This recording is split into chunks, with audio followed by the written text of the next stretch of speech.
देखो, आज से हम लोग स्टार्ट करने जा रहे हैं क्लास 10th का, ठीक है। क्लास 10th का चैप्टर नंबर 1 रियल नंबर, ठीक है। रियल नंबर्स का सबसे पहले हम एक्सरसाइज 1.1 एनसीईआरटी के सारे कॉन्सेप्ट्स को समझेंगे, सारे क्वेश्चंस को देखेंगे, ठीक है। तो पेन, कॉपी और एनसीईआरटी बुक आप लेके बैठ सकते हैं, ठीक है। तो आपको थोड़ा सा हेल्पफुल हो जाएगा उसको करने में, देखने में, समझने में, ठीक है। चलो, सबसे पहले हम लोग दो तीन बात समझ लेते हैं। जो रियल नंबर्स है, रियल नंबर्स आखिरकार होता क्या है, ठीक है। तो जो तुम्हारा रियल नंबर है, क्या है, रियल नंबर्स है। रियल नंबर्स में एक बात समझने वाला है कि जो रियल नंबर्स होता है, उस रियल नंबर्स हम उसको बोलते हैं, उसको डिफाइन कैसे करते हैं, जिस नंबर का स्क्वायर करने पर कभी भी नेगेटिव ना, ठीक है, कभी भी नेगेटिव आंसर ना आए, हमेशा पॉजिटिव में आए, तो उसी को हम लोग बोलेंगे रियल नंबर। चलो एग्जांपल के थ्रू से हम समझते हैं। मान लो कि ये 2 है, ठीक है। अगर इसका स्क्वायर कर देंगे तो आएगा 4। इट मीन्स कि ये वाला नंबर रियल है, ठीक है। -2 लेते हैं, -2 का स्क्वायर करते हैं तो भी आंसर आएगा मेरा 4। तो इट मीन्स कि ये भी रियल है, ठीक है। मगर √2 ले लेते हैं, अब स्क्वायरिंग करते हैं तो स्क्वायर से रूट खत्म, बचेगा तुम्हारा 2। तो ये वाला √2 में जो है, ये भी नंबर क्या है, √2 जो नंबर है ये भी रियल है। बट अब देखना, -√2 का अब होल स्क्वायर करो तो आंसर आएगा तुम्हारा कितना, -2। अगर आंसर आ रहा है -2 तो इट मीन्स कि ये वाला जो नंबर है ये तुम्हारा रियल नहीं है, रियल नहीं है ना। ये वाला नंबर रियल नहीं है, क्योंकि हम क्या रियल नंबर का डेफिनेशन समझे हैं कि रियल नंबर में हमेशा जब भी स्क्वायरिंग करेंगे तो आंसर हमेशा पॉजिटिव में आना चाहिए। यहाँ पर आंसर मेरा नेगेटिव में आया, तो सिंपल सा ये रियल नंबर नहीं है। ये हुआ रियल नंबर का डेफिनेशन। रियल नंबर में जो हमको पहला चीज पढ़ना है वो है यूक्लिड्स डिवीजन लेमा। क्या पढ़ना है, यूक्लिड्स डिवीजन लेमा। हम लोग को सबसे पहले पढ़ना है Euclid division lemma. Euclid division lemma, बात समझना कि यूक्लिड डिवीजन लेमा क्या होता है। सिंपल सा बात है, हम लोग किसी भी चीज को डिवाइड करते हैं इस तरीके से, ठीक है। यहाँ पर मान लो कि 5 ले लेते हैं, ठीक है। 5 ले लिए, डिवाइड किए, 2 बार में 4 1, ये मेरा क्या है, डिवाइजर है। ये क्या है, डिवाइजर है। ये क्या है, डिविडेंड है ना। ये क्या है, कोशेंट है ना, कोशेंट है। और ये क्या है, जो बच गया वो क्या है, रिमाइंडर, ठीक है। हम लोग प्रीवियस क्लासेस में पढ़े हैं कि जो मेरा डिविडेंड होता है, क्या होता है, डिविडेंड होता है वो divisor into quotient plus remainder होता है। तो डिवीजन, यूक्लिड डिवीजन लेमा इसी बात को बोलता है कि जो डिविडेंड होता है वो divisor into quotient plus remainder होता है। बस एक दो बात और इंक्लूड करता है, जैसे कि यहाँ से हम एक चीज देख सकते हैं, कि देखो ये जो डिवाइजर है वो 2 है और रिमाइंडर कितना है, 1 है। मतलब जो रिमाइंडर है वो डिवाइजर से हमेशा छोटा रहेगा, ठीक है। अगर रिमाइंडर डिवाइजर के इक्वल आ गया, अगर यहाँ 2 आ जाता तो फिर से एक बार डिवाइड हो जाता, तब तो फिर से और रिमाइंडर छोटा ही होना था। तो हमेशा याद रखना कि डिवाइजर हमेशा बड़ा होगा किससे, रिमाइंडर से, ठीक है। तो इसको अगर हम चाहें, मान लो कि डिविडेंड को हम मान लिए कि a है, ठीक है, और डिवाइजर को मान लिए b है, और मेरा कोशेंट q हो गया, रिमाइंडर r हो गया। तो a = bq प्लस r लिख सकते हैं, जहां रिमाइंडर जो रिमाइंडर होगा वो 0 से डिवाइजर के बीच में होगा, है ना। मतलब बोलने का मतलब है कि रिमाइंडर का वैल्यू या तो 0 हो सकता है, क्योंकि इक्वल टू है यहाँ दिया हुआ, इक्वल टू दिया हुआ है तो मतलब 0 भी हो सकता है, 0 से बड़ा भी हो सकता है। मतलब कहाँ तक हो सकता है, डिवाइजर के जितना तक हो सकता है, डिवाइजर से कम हो सकता है, उसके बराबर भी नहीं हो सकता, क्योंकि उस इक्वल टू यहाँ पर नहीं लगा हुआ है, ठीक है। मतलब यही है तुम्हारा डिवीजन लेमा। कि जब भी dividend equal to divisor into quotient plus remainder होता है तो रिमाइंडर हमेशा 0 से डिवाइजर के बीच में होगा। ठीक है, चलो इसको आगे बढ़ाते हैं और समझते हैं। देखो इस क्वेश्चन से हम लोग समझेंगे कि यूक्लिड डिवीजन लेमा का एप्लीकेशन क्या है। ठीक है, बात समझना। पहला क्वेश्चन दिया हुआ है कि so that every positive integer is of the form 2q and that every positive odd integer is of the form 2q plus 1 where q is an integer। चलो देखते हैं। ठीक है, पहले हम क्या करेंगे कि let the two positive integer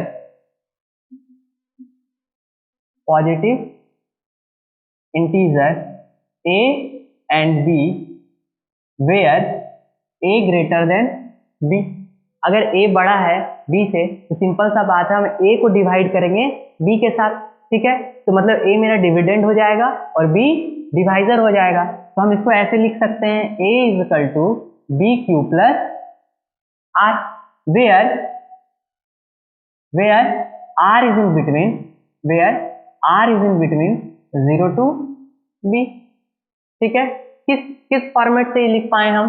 by Euclid division lemma. ठीक है, अब एक बात समझना, जहां q क्या है? कोसेंट है, r क्या है? रिमाइंडर है। Where a and b and let q be the quotient. ठीक है, and r be the reminder. ठीक है, a equal to B Q plus R आ गया। नाउ टेकिंग, हम क्या करते हैं कि b को 2 मान लेते हैं। ठीक है, तब इक्वेशन क्या हो जाएगा? अब इक्वेशन क्या हो जाएगा? तो इक्वेशन हो जाएगा a is equal to 2q plus R. अब जो r होगा, r इज इन बिटवीन 0 से लेके 2। ठीक है, कोई दिक्कत नहीं यहाँ पर। अब यहाँ पर समझना कि जब a is equal to 2q, ठीक है, 2q प्लस r है, जब when r इक्वल टू 0, जब r 0 के बराबर है तो a इक्वल टू कितना हो जाएगा? a इक्वल टू 2q, है ना, 2q। और 2q जो है वो 2 से डिविजिबल है, तो हम बोल सकते हैं कि a इज डिविजिबल बाय 2, तो इट इज एन इवन, है ना। a is divisible by 2, so it is even. ठीक है, और एक और कंसीडर कर लेते हैं। हम क्या करते हैं, जब r इक्वल टू 1 होगा। जब r इक्वल टू 1 होगा तो a इक्वल टू कितना हो जाएगा? a equal to 2q plus 1 हो जाएगा, है ना। तो हम यहाँ बोल सकते हैं कि a is not divisible by 2, so it is an odd number, है ना, ऑड नंबर। तो यहां से मेरा प्रूव होता है कि सिंपल सा बात है, जब वो इवन होगा तो a 2q के फॉर्मेट में होगा, और जब ऑड नंबर होगा तो a 2q प्लस 1 के फॉर्मेट में होगा। अब रिमाइंडर हम 2 तो ले ही नहीं सकते, क्योंकि 2 मेरा डिवाइजर है। 2 से छोटा हो सकता है रिमाइंडर, उससे बड़ा तो हो ही नहीं सकता। ठीक है, या फिर उसके इक्वल भी नहीं हो सकता। सिंपल सा बात है, हम जो रिमाइंडर है वो 0 से 2 के बीच में ही लेंगे। एक बार 0 को कंसीडर किए और उसके बाद 1 को कंसीडर किए, 2 को कंसीडर करने का जरूरत नहीं है। ठीक है, और लास्ट में हम क्या करेंगे, हम लास्ट में लिख देंगे यहाँ पर क्वेश्चन में से ही उठा के कि so every positive even integer is of the form 2q and that every positive odd integer is of the form 2q plus 1 where q is an integer. ठीक है, देखो अब हम लोग समझने वाले हैं यूक्लिड डिवीजन एल्गोरिदम। ठीक है, एल्गोरिदम। अभी तक हम लोग यूक्लिड डिवीजन लेमा के बारे में पढ़े, जो बताता है कि dividend equal to divisor into quotient plus remainder होगा। बट तो डिवीजन एल्गोरिदम से हम लोग क्या फाइंड आउट करने वाले हैं, हम लोग डिवीजन एल्गोरिदम का यूज करके हम लोग एसपीएफ फाइंड आउट करेंगे। ठीक है, एसपीएफ वो कैसे फाइंड आउट करेंगे, बात समझना। मान लो कि हम यूक्लिड डिवीजन लेमा के थ्रू हम ये लिख लिए कि a equal to B Q plus R. जो r है वो तुम्हारा 0 से लेके b के बीच में। ठीक है, अब मान लो कि तुम्हारा यहाँ पर रिमाइंडर 0 के बराबर नहीं आता। ठीक है, ठीक है, रिमाइंडर 0 से बीच में है, मगर रिमाइंडर 0 नहीं आया। ठीक है, अगर रिमाइंडर 0 नहीं आया तो हम क्या करेंगे, अब स्टेप 2 में जाएंगे। स्टेप 2 में क्या करेंगे, जो मेरा डिवाइजर था, क्या था, जो मेरा डिवाइजर था, अब वो डिविडेंड बन जाएगा। ठीक है, और रिमाइंडर क्या बन जाएगा मेरा, रिमाइंडर तुम्हारा डिवाइजर बन जाएगा, और अब नया कोसेंट आएगा और नया रिमाइंडर आएगा। मान लो कि यहाँ पर रिमाइंडर तुम्हारा 0 आ गया, मान लो कि रिमाइंडर क्या आ गया, 0 आ गया, तो हम बोलेंगे कि जो मेरा R था वही मेरा SPF है। ठीक है, अदरवाइज नहीं आया तो फिर से यही स्टेप लगाएंगे ना। इसको हम लोग समझेंगे जब क्वेश्चन बनाएंगे ना, तब और ज्यादा ये बात क्लियर हो जाएगा। तो हम चलो क्वेश्चन लेते हैं। ठीक, तो यहाँ पर बात समझना क्या है क्वेश्चन, कि यूक्लिड डिवीजन एल्गोरिदम का यूज करके आप 176 और 38200 का क्या निकालिए, एसपीएफ। तो सबसे पहले हम क्या करेंगे, हम लोग लिखेंगे क्या है मेरे पास गिवन, तो गिवन नंबर्स आर 176 एंड 38220। ठीक है, वेयर क्या है कि 176 जो है वो छोटा है 38220 से। ठीक है, तो हम क्या करेंगे, 176 को डिवाइजर बनाएंगे और इसको डिविडेंड बनाएंगे। देखो तो क्या करेंगे हम लोग, 176 से 38220 को डिवाइड करेंगे, तो 2 बार में जाएगा, पहले 2 बार में जाएगा तो कितना आ जाएगा, 2 6 12, 14 1 15। ठीक है, 2 और 1 3। ठीक है, माइनस करेंगे 0 3 0, ये वाला 2 यहाँ आके उतर जाएगा। 1 बार में जाएगा 176, माइनस करेंगे 6। ठीक है, 9 में से 7 गया 2 में से 1 गया 1। ठीक है, 0 आके यहाँ उतरेगा। अब इसको 7 बार में जब डिवाइड करेंगे तो सिंपल सा बात है, यहाँ पर आएगा 2। ठीक है, 2 7 7 जा 49 49 और 4। ठीक है, 49 और 4 53, हाथ में बचा 5। ठीक है, 7 और 5 कितना आएगा, बचेगा यहाँ पर 28। ठीक है, मेरा जो 28 है वो रिमाइंडर है। तो सिंपल सा बात है, हम यूक्लिड डिवीजन लेमा से by Euclid division lemma we have क्या हो जाएगा हमारे पास, 38220 इक्वल टू 176 इंटू 217 प्लस 28। ठीक है, where r is not equal to 0, means क्या चीज, i dot e 28 is not equal to 0। तो हम क्या करेंगे कि इक्वेशन 1 में तो मेरा रिमाइंडर 0 के बराबर नहीं आया। अगर रिमाइंडर मेरा 0 के बराबर नहीं आया तो अब क्या हो जाएगा, अब हम स्टेप 2 लगाएंगे। स्टेप 2 में मेरा जो 28 होगा, ठीक है, 28 क्या हो जाएगा, 28 विल बी डिवाइजर। ठीक है, एंड जो पहले डिवाइजर था अब वो क्या बन जाएगा, डिविडेंड। एंड 176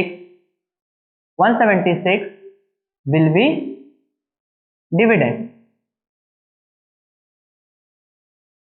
ठीक है, तो अब हम क्या करेंगे, अब हम 28 से 176 को डिवाइड करेंगे। ठीक है, 176 डिवाइडेड बाई 28। ठीक है, अगर हम इसको डिवाइड करते हैं तो सिंपल सा बात है, ये तो जाएगा नहीं, मतलब 28 का टेबल में 176 ढूंढना पड़ेगा। तो सिंपल सा बात है, 28 का टेबल अगर हम 6 बार पढ़ते हैं तो 28 6 होता है 4। हाँ, 6 बार में अगर हम पढ़ें तो सिंपल सा यहाँ पर हो जाएगा 48, ठीक है, हाथ बचा 4, 6 2 जा 12, 12 और 4 16, ठीक है, 6 में से 8 गया तो एक कैरी लेंगे 16, 16 में से 8 गया 8, ठीक है, तो यहाँ पर 0 0, अब कितना बचा 8, रिमाइंडर कितना बच गया 8। तो हम क्या कर सकते हैं, हम अब लिख सकते हैं by Euclid division lemma, by Euclid division lemma we have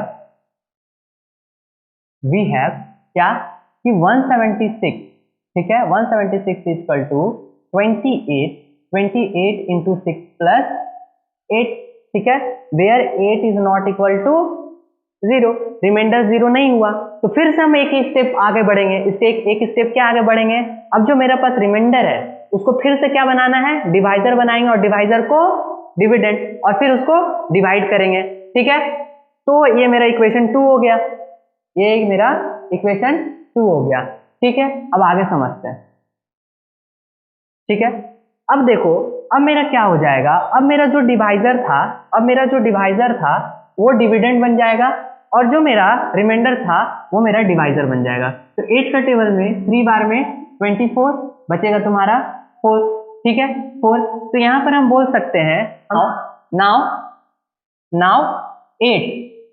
8 will be divisor, ठीक है, एंड 28 विल बी क्या, डिविडेंड,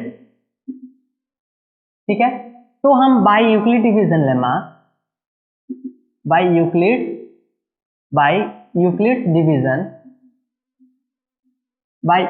डिवीजन लेमा हम बोल सकते हैं, क्या बोल सकते हैं कि जो मेरा 28 है, 28 equal to 8 into 3 plus 4, where 4 is not equal to 0, मतलब रिमाइंडर 0 नहीं आया, एक स्टेप और जाना पड़ेगा हमें, ठीक है, देखते हैं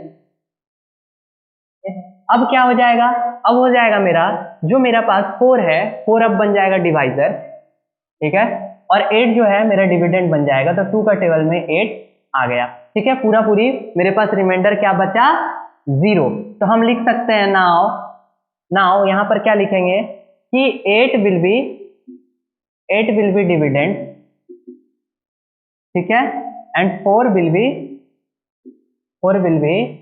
डिवाइजर, ठीक है, बात समझना यहाँ पर 8 will be dividend and 4 will be divisor, तो बाय यूक्लिड डिवीजन लेमा से, बाय यूक्लिड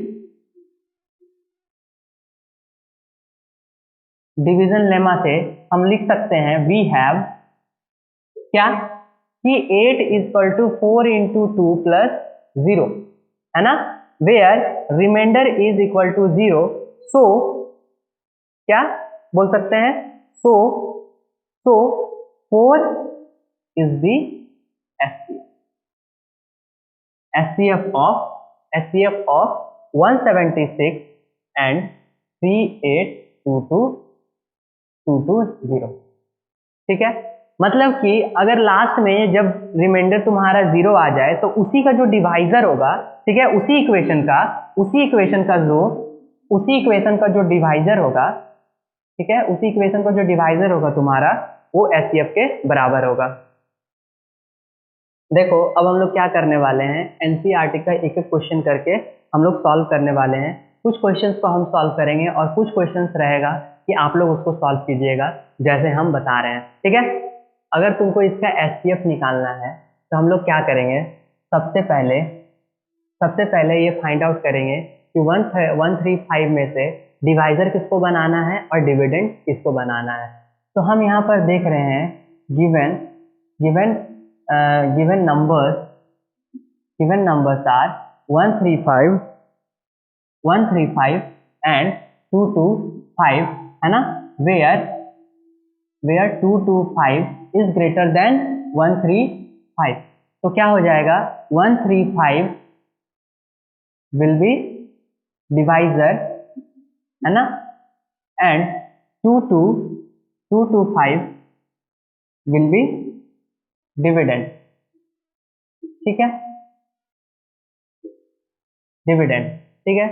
तो हम क्या करेंगे अब 1225 को 225 को क्या करेंगे 135 के साथ डिवाइड करेंगे। तो सिंपल सा बात है 135 के साथ अगर डिवाइड करेंगे तो 270 है 2 बार में, मतलब 1 बार में सिर्फ हम काट सकते हैं, इसको डिवाइड कर सकते हैं 0, यहाँ पर बचेगा 9। ठीक है, अब 90 को तो 135 से डिवाइड कर नहीं सकते, तो सिंपल सा बात है। अब क्या यहाँ पर लिख सकते हैं कि by Euclid division lemma we have, by Euclid division lemma we have क्या कि 225 इक्वल टू 135 इंटू 1 प्लस 90, है ना, where 90 is not equal to 0, मतलब रिमाइंडर 0 नहीं आया। अगर रिमाइंडर 0 आ जाता तो हम बोलते थे 135 ही एचसीएफ है, मगर ये 90 तो 0 के बराबर है नहीं, तो सिंपल सा एक स्टेप हम और आगे बढ़ेंगे। अब क्या हो जाएगा कि जो तुम्हारा 135 है 135 विल बी डिविडेंड, ठीक है, और 90 विल बी डिवाइजर।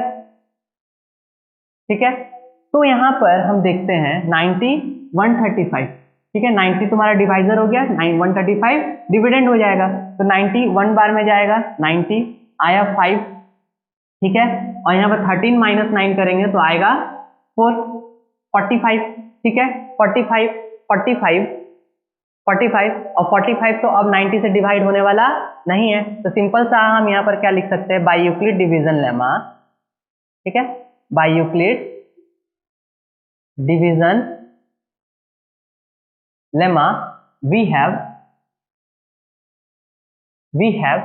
क्या हो जाएगा 135 is equal to 90 into 1 plus 45 where 45 is not equal to 0। यहाँ फिर से 0 नहीं हुआ, अगर 0 नहीं हुआ तो सिंपल सा बात है एक स्टेप और हम आगे बढ़ेंगे,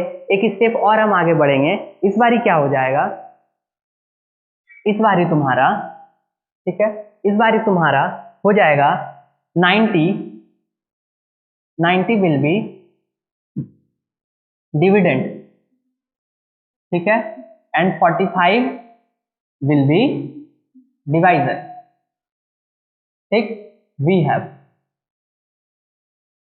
तो अगर 90 यहाँ डिविडेंड हो जाएगा, ठीक है, अब 90 यहाँ पर 90 क्या हो जाएगा, डिविडेंड हो जाएगा, और 45 डिवाइजर हो जाएगा, तो 45 का टेबल में 92 बार में आता है, तो ये पूरा पूरी खत्म। क्या बचा, रिमाइंडर क्या बचा 0, अगर रिमाइंडर 0 बचा तो सिंपल सा हम यहाँ लिख सकते हैं कि bye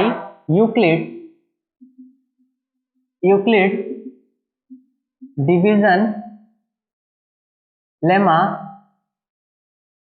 we have 90 equal to 45 into 2 plus 0, ठीक है, 90 equal to 45 plus 2 equal to 0, where remainder equal to 0, तो 45 इज द एचसीएफ ऑफ कौन 135 एंड 225, ठीक है, मतलब जहां रिमाइंडर 0 हो जाए उसी का डिवाइजर क्या हो जाएगा, उन दोनों नंबर का तुम्हारा एचसीएफ हो जाएगा, तो 45 इज द एचसीएफ 135 एंड 1225।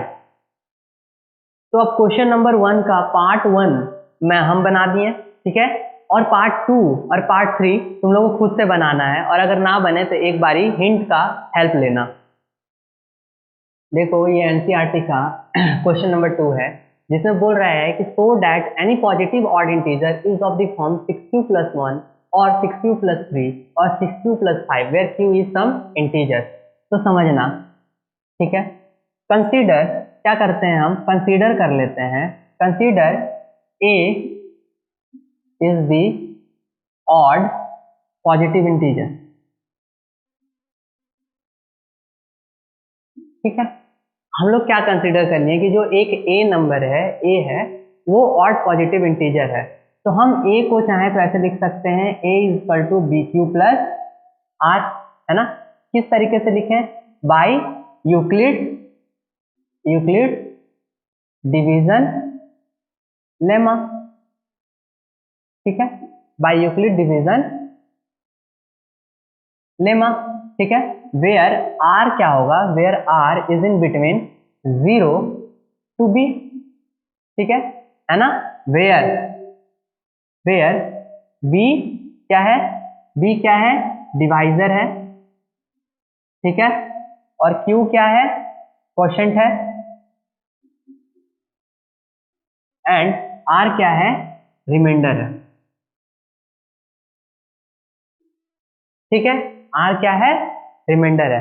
अब बात समझना, हम क्या करते हैं, taking b equal to 6, b के जगह पे हम क्या रख लिए, 6 रख लिए, तो we have a is equal to 6 q plus r, तो आर कितना से कितना के बीच में हो जाएगा, 0 से लेके 6 के बीच में, ठीक है। यहाँ तक बात एकदम क्लियर है, यहाँ तक बात क्लियर है, तो अब आगे समझना, अब यहाँ तक बात क्लियर है तो आगे समझना क्या बोलना चाह रहे हैं कि a is equal to 6q plus r, तो अगर हम r का वैल्यू 0 ले लें, अगर हम r का वैल्यू 0 ले लें तो a is equal to 6q हो जाएगा, a इक्वल टू 6q हो जाएगा, r का वैल्यू 0 है, तो अगर a is equal to 6q आ जाएगा और 6 2 से डिविजिबल है, तो हम बोल सकते हैं कि 6a is divisible by 2, so it is even, ठीक है। अब देखते हैं, अब हम क्या करते हैं, r का वैल्यू 1 लेते हैं, अगर हम r का वैल्यू 1 ले लिए तो a इक्वल टू कितना हो जाएगा, a equal to 6q plus 1 हो जाएगा, और a equal to 6q plus 1 आ गया, तो हम बोल सकते हैं सो here a is not divisible by 2, so it is an odd, ठीक है, it is an odd integer, ठीक है। इसी तरीके से फिर क्या करेंगे, फिर r का वैल्यू हम 2 रख लेंगे, तो a इक्वल टू क्या आएगा, 6q प्लस 2, जो 6q प्लस 2 है वो क्या है, डिविजिबल बाय 2 है, क्योंकि 6 भी डिविजिबल बाय 2 है और 2 भी डिविजिबल बाय 2 है, तो हम यहाँ लिख सकते हैं कि here a is divisible by 2, so it is even integer, ठीक है। अगर हम इसको थोड़ा सा इरेज कर लेते हैं, इसको यहाँ से इरेज करते हैं, ठीक है। देखो अब क्या करते हैं, अब हम लोग when r इक्वल टू कितना, r इक्वल टू 2 कर लिए, r इक्वल टू 3, तो a इक्वल टू कितना हो जाएगा, a equal to 6q plus 3, ठीक है, a equal to 6q plus 3, तो हम यहाँ बोल सकते हैं कि ये तो 2 से डिविजिबल है, 6 मतलब 3 डिविजिबल नहीं है 2 से, तो हम बोल सकते हैं a is not divisible by 2, so it is odd integer, ठीक है। अब देखना जब हम when r इक्वल टू 4 रखेंगे, ठीक है, हम r इक्वल टू क्या रखेंगे, 4 रखेंगे, r इक्वल टू 4 रखेंगे, तो a is equal to 6q plus 4, 6 भी 2 से डिविजिबल, 4 भी 2 से डिविजिबल, तो हम यहाँ बोल सकते हैं a is divisible by 2, so it is even integer, ठीक है। अब हम जब हम when r इक्वल टू 5 रखेंगे, 5 से ज्यादा तो हम रख नहीं सकते, हम क्या कर सकते हैं कि 6 से छोटा रख सकते हैं, तो 6 से छोटा तक हम जाएंगे तो रिमाइंडर 5 तक जा सकते हैं, अगर 6 आ जाएगा तो सिंपल सा फिर से वो डिविजिबल हो जाएगा और रिमाइंडर 0 आ जाएगा। तो जब r इक्वल टू 5 था, तो a इक्वल टू कितना हो जाएगा, 6q प्लस 5, ठीक है, कितना हो जाएगा, 6q प्लस 5, 6 तो 2 से डिविजिबल है मगर 5 2 से डिविजिबल नहीं है, अगर 6 2 से डिविजिबल है, 5 2 से डिविजिबल नहीं है, तो हम बोल सकते हैं a इज नॉट डिविजिबल, है ना, divisible by 2, so it is odd integer, ठीक है। तो मेरे पास क्वेश्चन था so that every positive odd integer is of the form 6q + 1 और 6q + 3 और 6q + 5 where q is some integer. तो हम सिंपल सा है, अब लिख सकते हैं hence any positive odd integer is of the form 6q + 1, 6q + 1, 6q + 2, 6q + 3 and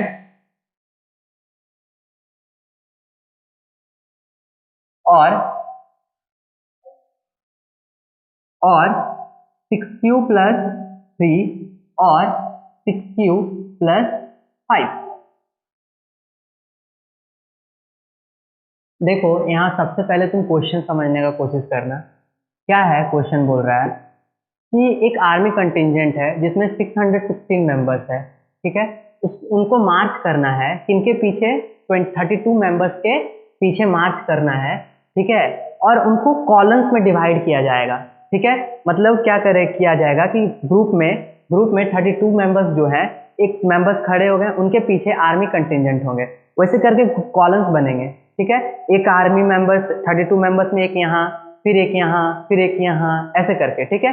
हो सकता है कि एक कॉलम में एक से ज्यादा मेंबर्स हो सकते हैं, 32 मेंबर्स में बैंड मेंबर जो हैं, ठीक है। आर्मी भी बहुत सारे हो सकते हैं, मगर कॉलम्स बनाना है। तो अगर कॉलम्स बनाना है तो हमको यहाँ पर बात समझना होगा कि सिंपल सा बात हमको बोल दिया है, क्या चाहिए कि सेम परेड, क्या? सेम नंबर ऑफ कॉलम्स, मतलब कॉलम सेम बनना चाहिए। कॉलम ये नहीं होना चाहिए कि कॉलम बढ़ जाए, ठीक है, और एक कॉलम में कुछ में 4 मेंबर्स हैं और कुछ में 5 मेंबर्स हैं, ऐसा नहीं होना चाहिए। हर एक कॉलम में इक्वल मेंबर्स होना चाहिए। इट मीन्स कि हर एक कॉलम में जितने भी आर्मी मेंबर्स होंगे या फिर जितने भी बैंड मेंबर्स होंगे वो इक्वल होने चाहिए।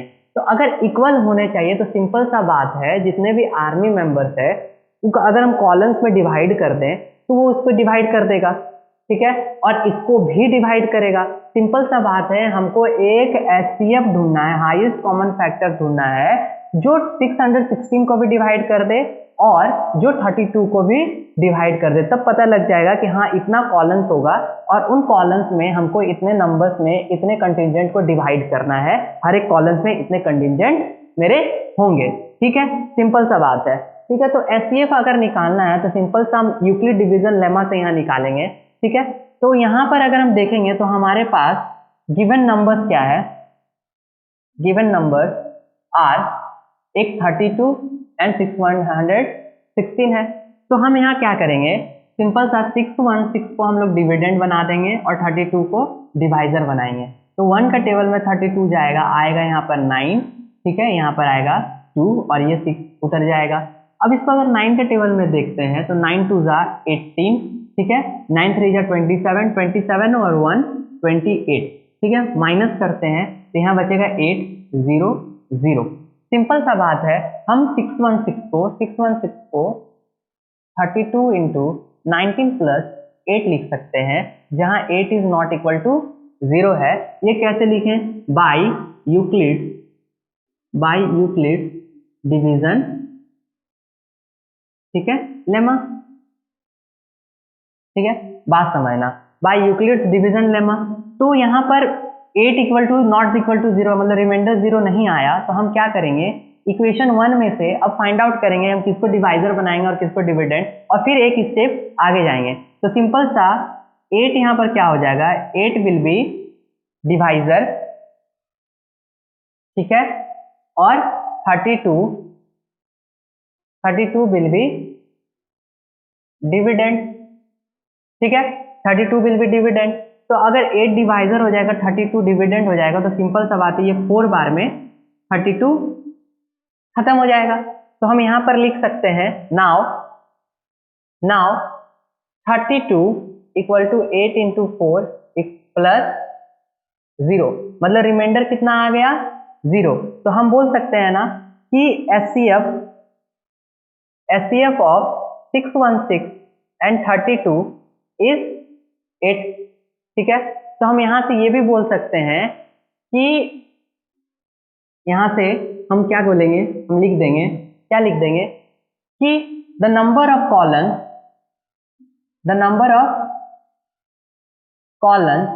in which they can mark is 8। ठीक है, यही तुम्हारा क्या हो जाएगा, आंसर। देखो हमारे पास क्वेश्चन है कि यूक्लिड डिवीजन लेमा का यूज करके हमको बताना है कि square of any positive integer is either of the form 3m और 3m + 1 for some integer m। इसको बनाने के लिए सिंपल सा बात है, हम लोग क्या करेंगे, consider any arbitrary integer y। ठीक है, एक इंटीजर कंसीडर कर लेंगे जिसका वैल्यू होगा y। ठीक है, y इज अ डिविडेंड। ठीक है, dividend and q be the quotient. ठीक है, quotient and 3 will be divisor. ठीक है, बात समझना। तो हम क्या लिख सकते हैं, y = 3q + r। ठीक है, r is in between 0 to 3। ठीक है, जो है y डिविडेंड है जिसको 3 से डिवाइड किया जा रहा है, तो कोसेंट q आ रहा है और रिमाइंडर r आ रहा है, जहां पर r रिमाइंडर 0 से 3 के बीच में। ठीक है, चलो एक आगे करते हैं। तो अगर हम y = सिंपली हम r = जब व्हेन, ठीक है, sorry, when r = 0 y = 3q। ठीक है, 3q, तो 3q को हम बोल सकते हैं, ठीक है, 3q when r = 1 y = 3q + 1, है ना। When r = 2 y = 3q + 2। और इसको हम लोग कैसे लिखें, बाय यूक्लिड डिवीजन लेमा। यहां पर हम लिख लेंगे बाय यूक्लिड डिवीजन लेमा। ठीक है, अब आगे समझते, इसके आगे समझते, हमको क्या करना है, हमको y का स्क्वायर करना है। तो हम सबसे पहले ये इक्वेशन 1 हो गया, ये इक्वेशन 2 हो गया, ये इक्वेशन 3 हो गया। तो हम क्या करते हैं, कंसीडरिंग इक्वेशन 1 वी हैव, ठीक है, y = 3q। अब दोनों तरफ क्या कर देंगे, हम दोनों तरफ हम स्क्वायर कर देंगे। अगर इसको दोनों तरफ स्क्वायर कर देंगे तो y = कितना आ जाएगा, 9q²। हम चाहें तो इसको इस तरीके से भी लिख सकते हैं, y² = 3q²। ठीक है, तो हम इसको इस तरीके से और लिख लेते हैं, y² = 3m, वेयर m क्या है, m = 3q², है ना, where m is an integer. ठीक है, हम लोग क्या किए कि 3q² को m कंसीडर कर लिए, 3q² को m कंसीडर कर लिए, तो y² = 3m हो गया, where m is an integer. ठीक है, अब क्या करते हैं, कंसीडरिंग इक्वेशन 2 वी हैव, हम लोग इक्वेशन 2 को कंसीडर करते हैं, तो y = 3q + 1 हो जाएगा। इसको क्या करेंगे, दोनों तरफ स्क्वायर करेंगे, y² = 3q + 1 का होल स्क्वायर। तो कितना आएगा तुम्हारा y² = यहाँ पर a + b का होल स्क्वायर का फॉर्मूला लग जाएगा, 9q² + 1 + 6q। ठीक है, तो हम इसको क्या कर सकते हैं, y², 9q² और 6q² में से क्या कर सकते हैं, 3q, 3 कॉमन ले लेते हैं, 3 कॉमन ले लेंगे तो यहाँ बचेगा 3q स्क्वायर प्लस 2q, है ना, प्लस 1 मेरा प्लस 1 था वो एज इट इज रह जाएगा। हम लोग इसमें से और इसमें से कॉमन निकाल लिए। तो अब हम क्या करेंगे, इसको हम चाहें तो ऐसे लिख सकते हैं y square is equal to 3m plus 1 where m is equal to 3q square plus 2q, है ना, where m is an integer. ठीक है, अब हम क्या कर सकते हैं, अब हम कर सकते हैं, अब हम इक्वेशन थर्ड को लेंगे। अब हम इक्वेशन किसको लेंगे, इक्वेशन थर्ड को लेंगे। इक्वेशन थर्ड को लेते हैं। कंसीडरिंग इक्वेशन 3 वी हैव, ठीक है, we have y equal to 3q plus 2। अब अगर स्क्वायर कर देंगे दोनों तरफ तो y square equal to 3q plus 2 का होल स्क्वायर। अगर हम होल स्क्वायर कर रहे हैं, अगर हम होल स्क्वायर कर रहे हैं तो सिंपल सा बात है y square a plus b का होल स्क्वायर हो जाएगा। तो 9q square plus 4 plus 2 into 3 6 इंटू 2 12q। ठीक है, तो 9q square plus 12q plus 4। ठीक है, एक बात समझना, यहाँ पर हम 9q जो स्क्वायर है, 9q स्क्वायर को वैसे ही रहने देते हैं, ये जो 12q है इसको भी वैसे ही रहने देते हैं। इसको हम क्या करते हैं, इसको 3 प्लस 1 में तोड़ देते हैं। 4 को हम लोग 3 प्लस 1 में तोड़ दिए, तो अब हम यहाँ से चाहें तो 3 कॉमन निकाल सकते हैं सब में से। तो ये बचेगा 3q square plus 4q plus 1 plus, ठीक है। अब देखना, अब हम क्या कर सकते हैं, अब यहाँ पर बात समझना, अब यहाँ पर बात समझना कि अब हम क्या कर सकते हैं, इसमें से जो 3 है इसको पूरे को हम m मान लेते हैं, इसको पूरे को हम लोग m मान लेते हैं। तो ये पूरा m हो जाएगा और ये प्लस 1 हो जाएगा, प्लस 1। वेयर हम क्या लिख देंगे कि m is equal to 3q square plus 4q plus 1, है ना, where m is an integer. ठीक है, ठीक है। तो हम यहां से देख सकते हैं कि एक बार जब इक्वेशन 1 को कंसीडर किए तो y square equal to 3m आया, इक्वेशन 2 कंसीडर किए 3m प्लस 1 आया, और यहाँ पर जब y को 3q प्लस 2 कंसीडर किए तो भी 3m प्लस 1 आया। तो हम यहाँ से लिख सकते हैं, हम लोग क्या लिख सकते हैं, हेंस हम लोग लिख सकते हैं hence the square of any positive integer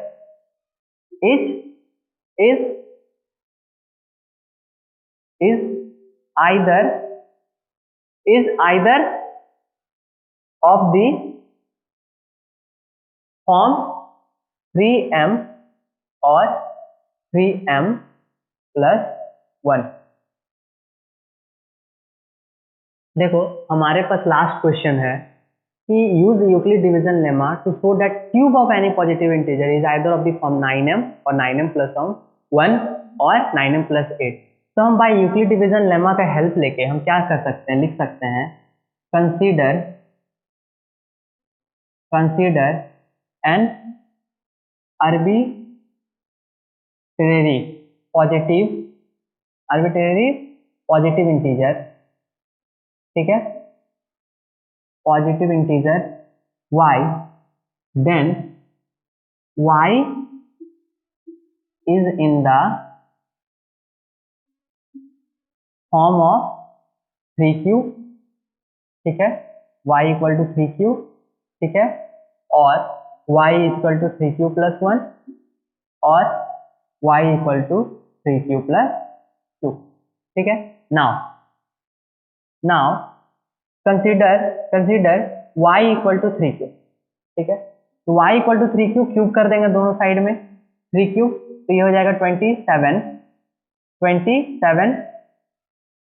q का होल क्यूब, ठीक है। तो हम यहाँ से बोल सकते हैं, इसको हम ऐसे लिख सकते हैं y क्यूब इक्वल टू, हमको 9 के फॉर्मेट में लाना है तो 9 इंटू 3 ठीक है, जहां पर हम बोल सकते हैं, हम इसको लिख सकते हैं कि y जो होगा, y क्यूब जो होगा वो 9m होगा, और m equal to 3q cube होगा, where m is some integer.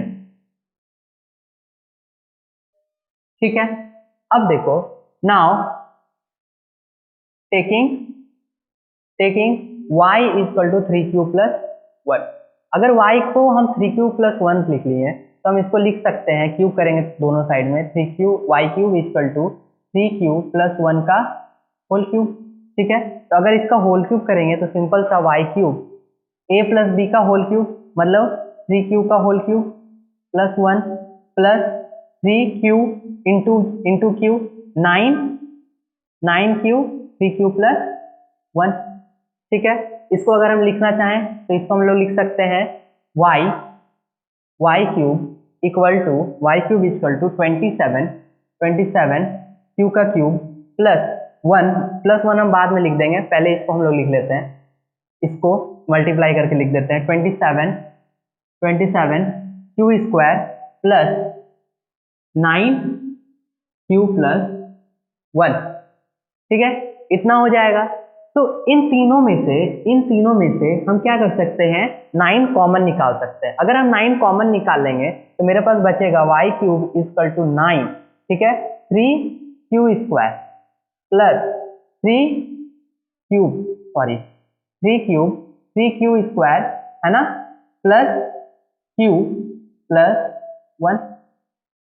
ठीक है, यहां तक बात क्लियर है। अब इसके बाद हम क्या करेंगे,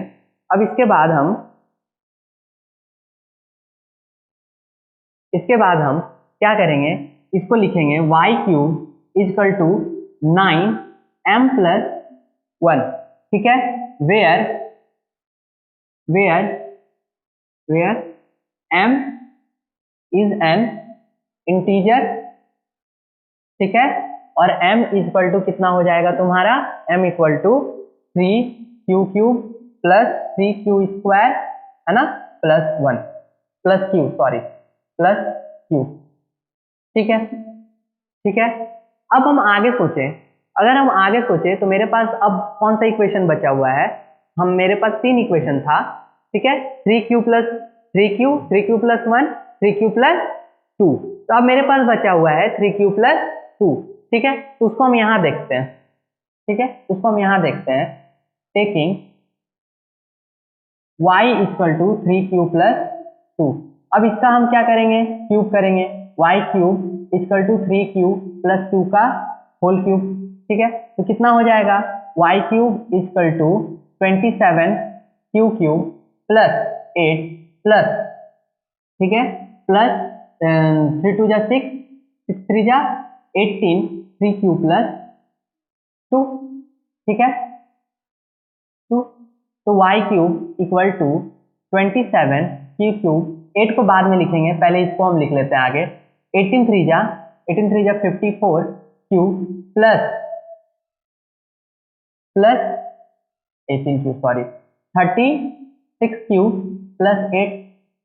तो इसको हम क्या लिख सकते हैं, y क्यूब इक्वल टू इन तीनों में से हम क्या कर सकते हैं, 9 कॉमन निकाल सकते हैं। 9 अगर कॉमन निकालेंगे तो 3 क्यूब प्लस यहां पर हो जाएगा तुम्हारा 6 क्यूब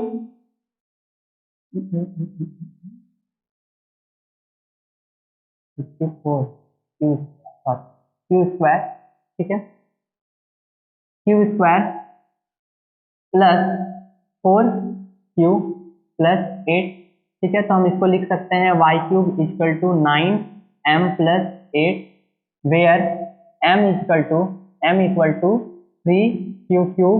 ठीक है, 3q cube plus 6q square plus 4q, where m is some integer.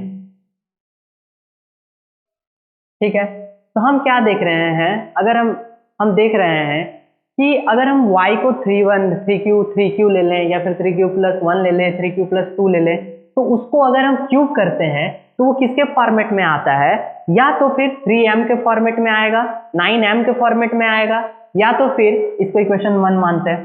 ठीक है, कि 9m के फॉर्मेट में आएगा या फिर 9m+1 के फॉर्मेट में आएगा या फिर 9m+8 के फॉर्मेट में आएगा। तो सिंपल सा बात है, हम यहाँ पर लिख सकते हैं, क्या लिख सकते हैं, फ्रॉम इक्वेशन 1, 2 and 3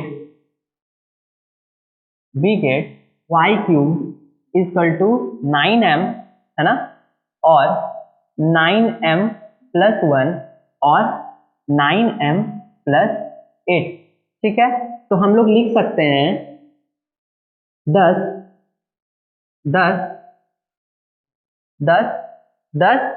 क्या, 10 the cube of any positive integer is either of the form 9m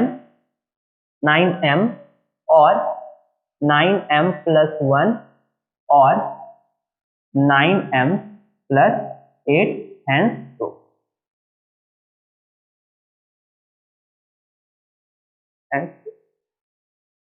इसी के साथ हमारा एनसीईआरटी का एक्सरसाइज 1.1 खत्म हो चुका है, ठीक है। और जो क्वेश्चंस बचा हुआ है उसको खुद से करो, ठीक है, और देखो क्या तुम बना पा रहे हो या फिर नहीं बना पा रहे हो। अगर बना पा रहे हो तो ठीक है, अगर नहीं बना